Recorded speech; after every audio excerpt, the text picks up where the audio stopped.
तुलसीदास जी ने कमाल से कहा कि आप जितने कोढ़ी हैं सबको बुला दो। उस दिन शाम तक 500 कोढ़ी एकत्र हुए। गोस्वामी तुलसीदास एक मटके में जल लिए, एक मटके में जल लिए और उस जल में एक तुलसी पत्र ले करके उसके ऊपर राम लिखे। उस तुलसी पत्र के ऊपर क्या लिखे? राम लिखे। और राम लिख करके उसको खूब घूंटे, माने पीसे, और पीसने के बाद उस मटके के अंदर मिला दिए और कुश ले करके सब कोढ़ियों के ऊपर छींट दिए। सारे कोढ़ी आरोग्य हो गए, निहाल हो गए, उनकी काया सुंदर हो गई। आ करके कमाल अपने पिताजी से, कबीर साहब से कहे कि एक बार राम एक तुलसी पत्र पे लिख करके और उन्होंने 500 कोढ़ी को बहाल कर दिया। इससे भी कबीर साहब को संतुष्टि नहीं हुई। बोले कि देख, गंगा के उस तरफ एक अंधा रहता है, गंगा के उस पार एक अंधा रहता है, उस अंधे के पास जाओ। वहाँ से गए। सूरदास जी वहाँ रहा करते थे। गंगा के दूसरे तरफ किनारे पर सूरदास जी रहा करते थे। सूरदास जी के पास गए तो बोले कि देखिए, ध्यान से थोड़ा हम लोग कथा सुने, मन आप लोगों की तरफ हमारा चला जाता है, फिर कथा से मैं भी भटक जाता हूँ। तो इसलिए जितने एकाग्रता होगी उतने कथा में आनंद आएगा। तो सूरदास जी के पास भेज दिए। बोले कि हाँ बोलो, क्या कहना चाहते हो? देखिए महाराज, ऐसी ऐसी बात है।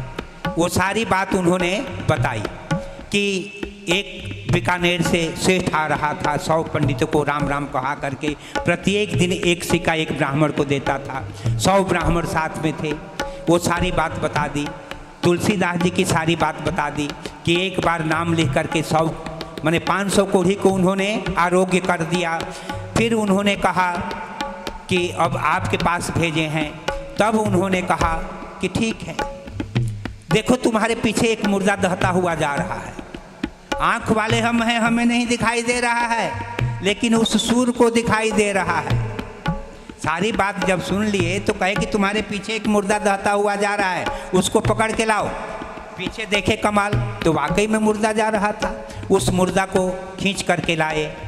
खींच करके लाने के बाद रा कहने मात्र से वो मुर्दा जिंदा हो गया। कान में, दाहिने कान में सिर्फ रा ही अभी कहे थे, वो रा उच्चारण मात्र से मुर्दा जिंदा बन गया। बोले श्री वृंदावन बिहारी लाल की जय। तो इस नाम में इतनी शक्ति है। भगवान शंकर से कोई कहा कि एक बात बताइए कि कोई राम कहता है तो भी आप ध्यानस्थ हो जाते हैं, कोई रावण कहता है तो भी आप ध्यानस्थ हो जाते हैं। आप राम को मानते हैं कि रावण को मानते हैं? तो शंकर जी ने, जानते हैं आप लोग क्या कहे? शंकर जी कहे कि मैं पहले शब्द सुनते ही समाधिस्थ हो जाता हूँ, बाद में कोई म कह रहा है या वण कह रहा है वो मैं नहीं सुनता। रा शब्द से इतनी उनकी प्रीति थी कि रा कहने मात्र से वो समाधिस्थ हो जाते थे।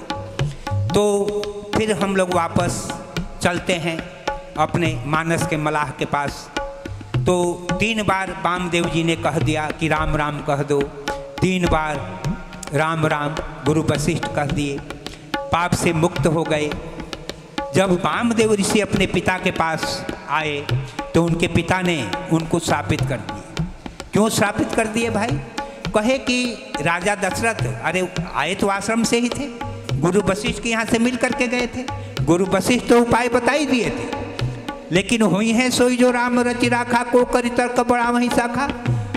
जलना नहीं था, माध्यम बन गए वामदेव ऋषि, उनके पुत्र।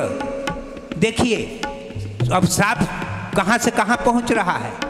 और वामदेव ऋषि को उनके पिता गुरु वशिष्ठ ने श्राप दे दिया कि जा तू जड़ हो जा।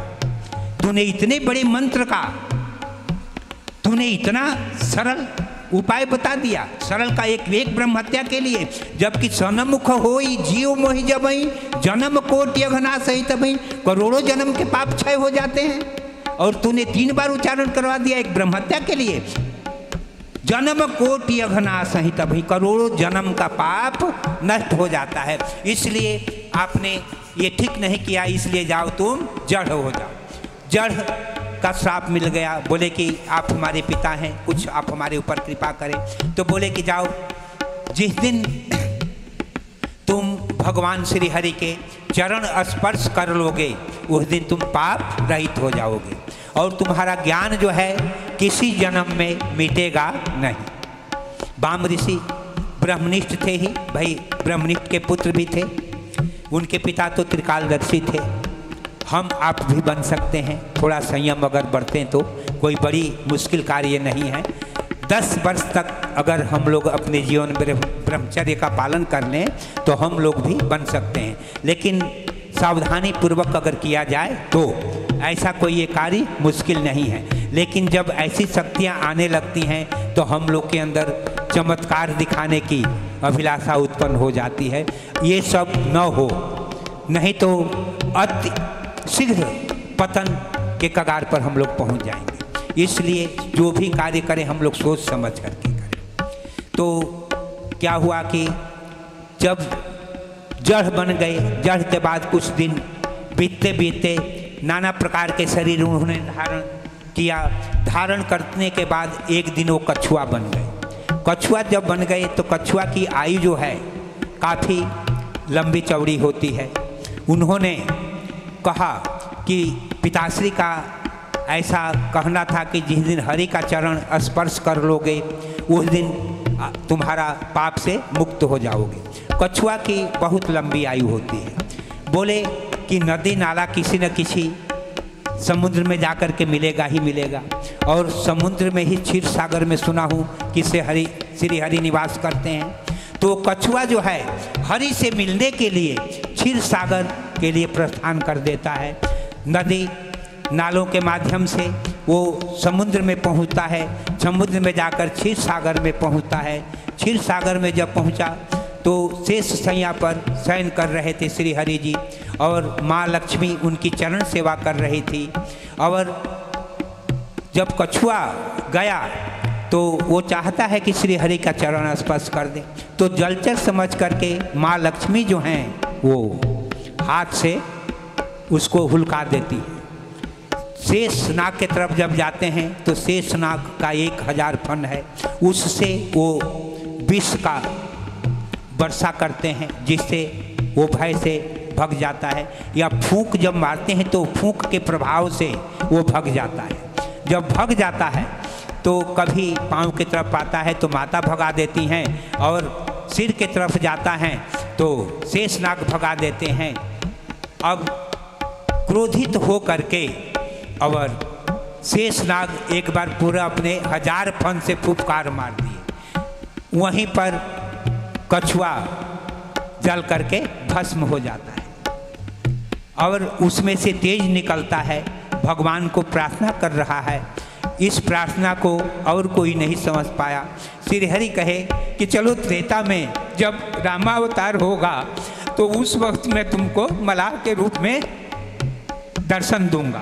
तो वही कछुआ जो था वही मानस का मलाह बना था। वही कह रहा है कि मांगी नावन केवट आना, कहूँ तुम्हार मरम मैं जाना।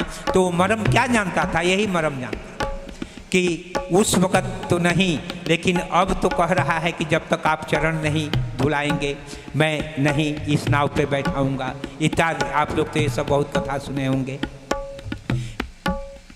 और कोई बोलना चाहता है या मैं बोलूं? Hello hello hello hello.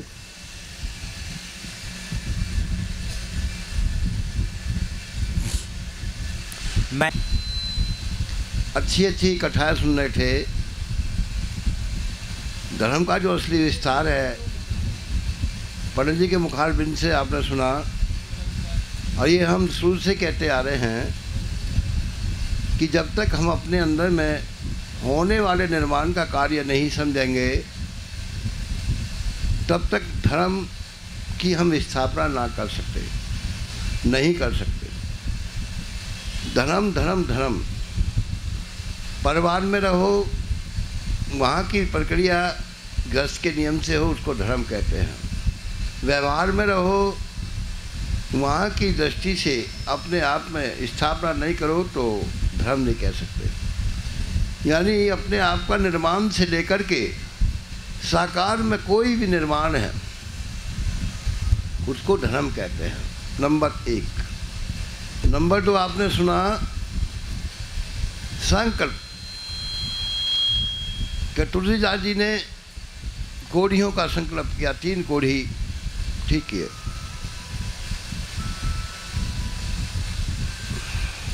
Hello,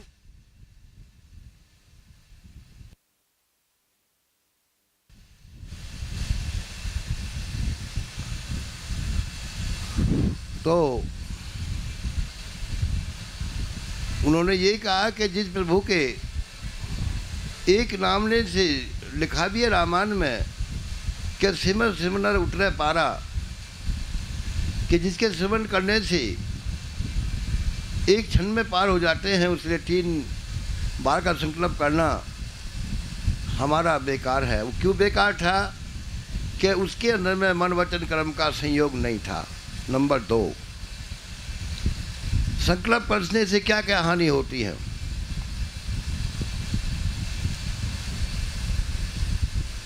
ये सत्य है, बिल्कुल सत्य है, क्योंकि ये चरण हमने देखा है और हम भोग चुके हैं। एक बार का जिक्र है, साक्षात हमारे चौधरी तुम्हारे सामने बैठे हैं, जो मेरी बालावस्था थी, पहली तपस्या के बाद मैं दूसरी तपस्या करने के लिए जिस टाइम गांव के बाहर बियाबान जंगल में पहुंच गया, वहाँ चामुंडा थी, चामुंडा, और वहाँ पर मेरी जो प्रक्रिया थी रात को निकलना, सारे दिन ज़मीन में रहना, घंटा बजाते हुए। तो उस टाइम पे ऐसी अंदर में एक गति व्याप गई थी, शक्ति व्याप गई थी कि जो मैं आँखों से देखता वो मुंह से निकलने लगता, मुझ पर रुका नहीं जाता था। तो मेरे अंदर अभिमान हो चला। संकल्प पूरा होने से अभिमान बहुत जल्दी होता है। ऐसा अभिमान अगर मुझे कोई दूर ना लाए तो वहीं बैठे ऐसे संकल्प कर दे, गांव के भैंसों का दूध ही में खून में बदल जाए। साक्षात प्रमाण बैठे हैं, ये सत्य है। जो मेरे परम भक्त थे, जब पहला केस हुआ तो मैं अपने आंखों से देख रहा, बहुत तेज बारिश हो रही थी, एक बराबर की स्त्री निकली, बराबर की, और एक छोटी बच्ची का गला घोट करके उसने पानी में डाल दिया, मार दिया उसको। मेरे बस की बात नहीं, मैं भौंक रहा हूँ। जाके देखा तो मर गया, आपस में 2 पार्ट हो गए। इस संकल्प ने पूरे गांव में झगड़ा फैला दिया, मार काट फैला दी। जवान जवान बच्चे गोलियों से आपस में मरने लगे। ये संकल्प, कोई भी संकल्प, मुझे धन चाहिए ये संकल्प, तू ठीक हो जाए ये संकल्प, जा तेरा कल्याण हो जाएगा ये संकल्प, मुझे ये वैभव चाहिए ये संकल्प, ये सब संकल्प में आते हैं। क्योंकि मुझे कुछ नहीं चाहिए, मेरे से जो निमित्त होता है वो तो होता ही रहेगा, मुझे देखना है। मुझे पूरा ज्ञान हो चला, और ज्ञान होने के बाद में मुखार बिंद बंद हो चला, मुखार बिंद बंद हो चला। जब संकल्प समाप्त हो चला तो जो भक्त थे उनकी रक्षा अपना आप ही होने लगी। ये प्रमाण है कि इनकी बहुत बड़ी एक बरामदा था, जिसमें कम से कम 20-25 ढोर पशु बनते थे। इधर इनके भाई से हुए थे रामनाथ। आकाश से तड़कने वाली बिजली गिरी, आकाश में तड़कने वाली बिजली गिरी, तो पहले जाली लगी हुई होती है, ऐसे जैसे ये जाली लग रही है लंबी, तो बरामदे में जाली लगी हुई थी। तो इस खन्ने बड़ी और साइड में भैंसा बना हुआ था, इधर चारपाई थी, उसको निकली। कोई बिल्डिंग की छठी नहीं, कोई किसी की छठी नहीं हुई, क्योंकि ये भक्ति का जिक्र है। तो उस दिन से मुझे पूरा विश्वास हो गया कि जागी रही भावना तैसी, तिन प्रभु मूल तिन देखी तिन तैसी। मैंने उस दिन से संकल्प मुँह बंद कर लिया, कभी संकल्प नहीं किया। जो ऊपर से हुक्म आया उसी मैं करता चला जा रहा हूँ और करता रहूँगा, और यही मैं करना चाहता हूँ, यही सिखाना चाहता हूँ। अपने अंदर में उठने वाले विदम संकल्प को समझो। निमित्त जो समर्पित होता है परमात्मा उसकी जरूर सुनता है। एक नहीं लाखों ऐसे केस। फिर खजूरी में आ गया, यूं ही खड़ी तपस्या कर रहा था, वहां देखे, मैं देख रहा हूं कि बदमाश की गाड़ी खड़ी है और मैं देख रहा हूं बड़ तुम्हें अंदर देखूंगा तुझे। सुनकर बदमाश भाग गए। गुजर का रात के सही 2 बजे दूध की बाल्टी भर के लेकर आ रहा है। कहते तो बदमाश आ गए थे कि जब भी तो आया, मैंने गुरुजी को जाते देखा है। कौन गया? अभिमान नहीं, जाने वाला जाने लगता है। अनेक जिस पर श्रद्धा थी, मैं शरीर से वही हूँ, और वहाँ फोटो भी आए हुए हैं, शादियों में ब्याह में आशीर्वाद देते के। कौन जा रहा है? तो इसीलिए श्रद्धा सत्संग से, कि श्रवण करने से, धर्म की स्थापना करने से। धर्म कहते हैं कि सुबह से लेकर शाम तक जो शरीर की दिनचर्या है, पहले अपने आप को धर्म में ढालो, दिनचर्या में ढालो। शौच आदि जो भी बताए, नियम संयम जो भी है, जब तक तुम अपने आप को नहीं ढालोगे तो कठिनी कठिनी रह जाएगी, करनी नहीं रहेगी। तुलसी ने भी कहा है कि कैद कठिन करनी कठिन, कैद कठिन, सुनना भी कठिन है, करना भी कठिन है, और बड़ा कठिन है जब तक विवेक ना हो। विवेक जब ही होगा जब तुम अंदर के संकल्प विकल्प को छोड़ दोगे। जब तुम अपने अंदर के संकल्प विकल्प में चलते रहोगे, विश्वास कीजिए तुम निर्धन रहोगे, गरीब रहोगे। कितने पूजा पाठ कर लो, कभी ने भी हजारों जगह लिखा है कि बगैर पानी के नौका नहीं चल सकती। चाहे रेत में खड़ी हुई नौका को पच मर जाओ, कुछ भी करिए, तो जब तक तुम्हारे अंदर में होने वाले विकल्प समाप्त नहीं होंगे, तुम धर्म स्थापना अंदर नहीं करोगे, तो बाहर भी, चाहे घर में रहो, चाहे जंगल में रहो, चाहे मंगल में रहो, स्थापना जब भी कर पाओगे जब तुम स्वयं में अपने आप को निर्विघ्न अपनी स्थापना कर लोगे। ये प्रत्यक्ष है, प्रमाण की आवश्यकता नहीं है। जो हमने देखा है, सुना है और देख रहे हैं, और देखते आए हैं और देखते चले जाएंगे। अब साथ में कौन जाता है, बस यही देखना है। तो ये सब, ये सच्चाई है जो आज पंडित जी ने धर्म की स्थापना बताई है, कि धर्म की स्थापना यही है। और चतुर्बुद्धि वहाँ जाने के बाद में धर्म की स्थापना, अपनी सत्ता अपना बना लेते हैं। धन की भी, तन की भी, मन की भी, वो कभी हिलते नहीं हैं। हिलते वही हैं कि जिसके अंदर की अपनी दिनचर्या नहीं है, उन्हीं का मन डोलता है। तो अब सुनिए, हमारे आचार्य जी बैठे हैं, अपने शब्दों में जो भी अपना अनुभव हो वो सुनाएंगे।